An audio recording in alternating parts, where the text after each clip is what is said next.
malapit lang ba ng result na yun? Opo, pag dito kayo lumabas, mabilis na lang. Okay, left turn pa yun. Okay, hanahan na lang. Yuhin natin ito kasi baka may humaharorot dito eh. Yan, medyo i-curve nyo naman.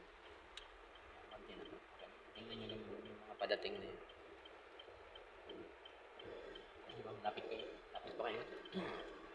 Diba, lapit. Diba, nag-giveaway na po yung isa. Sa ano kayo ma'am? Sa left lane ko ma'am. Ito yung kukunin nyo ma'am pag di kong kaliwa. Yan, gawin. Hindi ka pwedeng dumiretso doon ma'am. Maswerving po kayo doon.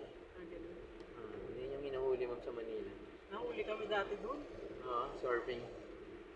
Wala na kami pera nun. Alis na kami. Wala talaga, as in, dollar man lang yung dala namin. Oo, di dollar Hindi na ko naman lang. ibibigay yung dollar ko. Sabi ko, sir, wala na talaga, puro barya.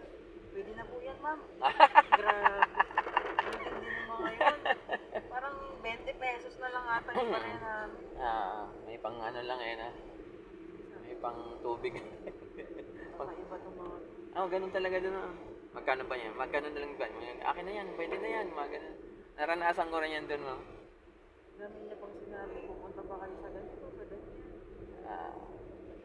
Ganun lang doon ang buhay sa Manila. Mas makikukat-bukat yung swerve, hindi naman pala ano. Hindi siya violation. Violation. Changing lane, abrupt changing lane, ma'am, yun yung mga paborito Ang nila. layo pa namin. Ah. Pala nakatingin na sila. Baka solid line, ma'am. Ang layo pa eh, parang pagkas pa lang nung signage ni Andres Bonifacio ba yun? Baka pag solid line kasi, yun, umuhuli talaga sila.